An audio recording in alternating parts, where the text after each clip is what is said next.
끈적거리는 붉은 액체.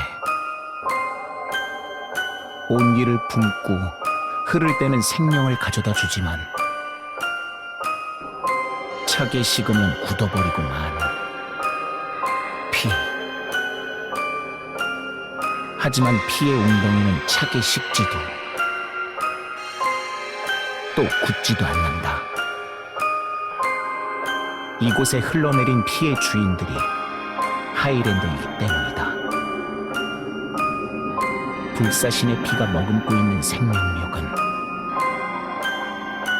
줌처럼 꺼지지 않고 새로운 생명을 잉태하기에 이른다. 그렇다.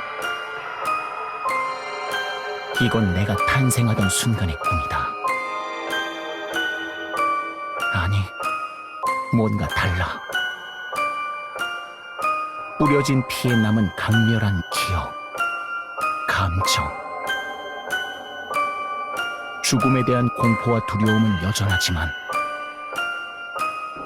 짙은 원한이 역적 바르디나르를 향한 증오가 느껴지지 않는다.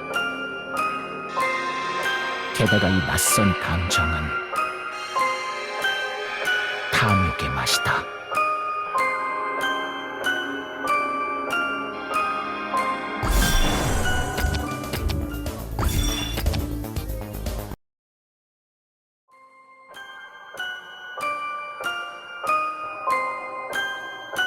점차 피에 깃든 감정이 내게 스며든다. 마치 원혼들이 매달려 있는 것처럼 몸이 무겁다. 이대로 있으면 영영 이곳을 벗어날 수 없을지도 모른다. 나는 힘겹게 죄어오는 모든 것들을 뿌리치며 몸을 일으켰다.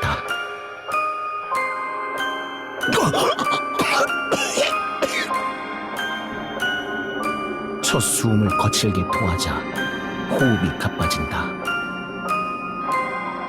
그러다 문득 나를 향한 여러 시선이 느껴졌다.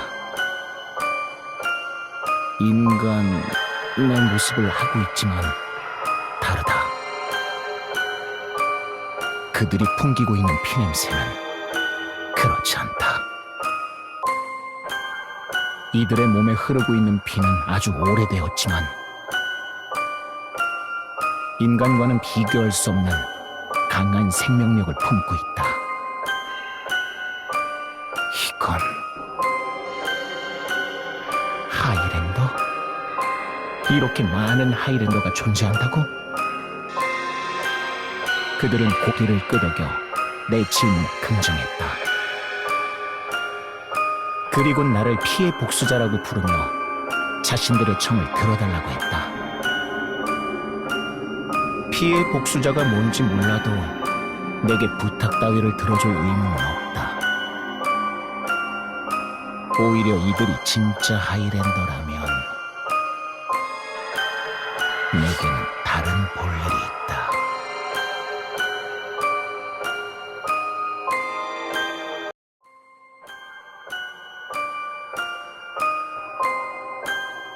그들은 얌전히 당해주지 않았다. 하지만 적극적으로 싸우기보다는 내가 멈추기를 바랐다. 딱히 그들의 요청을 받아들인 건 아니지만 일단은 멈췄다.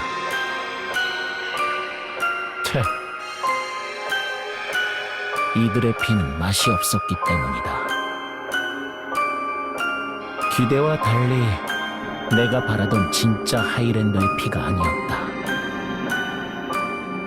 저기 저 피 웅덩이와 별반 다르지 않다. 이딴 걸로는 내 갈증을 채울 수 없다. 내가 칼을 거두자 이들은 그걸 대화의 신호로 해석한 듯 했다. 하이랜더 사냥꾼에게 목숨을 위협받고 있다는 둥, 희생자들의 피를 모아 생명의 샘을 만들었다는 둥,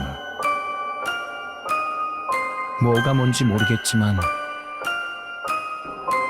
그들은 나를 금지된 술법으로 불러들인 소환물, 피의 복수자로 대했다. 아무래도 이곳은 원래 세계와는 다른 세계인 것 같다.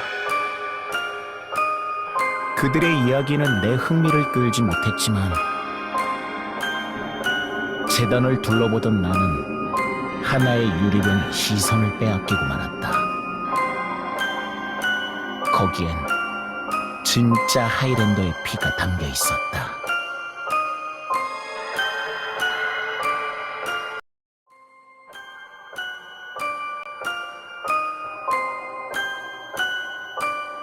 그들은 내가 유리병에 관심을 보이자 기뻐했다. 이것이 바로 자신들이 나에게 주는 곡물이며 내가 복수해야 할 대상의 피라는 것이었다.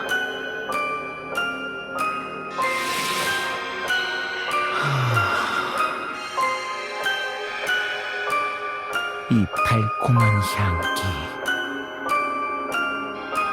향을 취하는 것만으로도 머릿속에 울리는 충동질이 멀어진다. 확실하다. 이건 나에게 평온을 가져다줄 진짜 하이랜더. 지크하트의 피가 확실하다. 탐욕에 절어있는 하이랜더가 금지된 비술이나 쓰는 괴상한 세상이라고 생각했는데 이곳에도 지크하트는 존재하는 것이다. 나를 소환한 이들은 그가 바로 하이랜더 사냥꾼이라고 했다. 모든 하이랜더를 없애기로 맹세했다. 흥미로워. 그렇다면 그가 없애야 할 하이랜더에 나도 포함되어 있을까?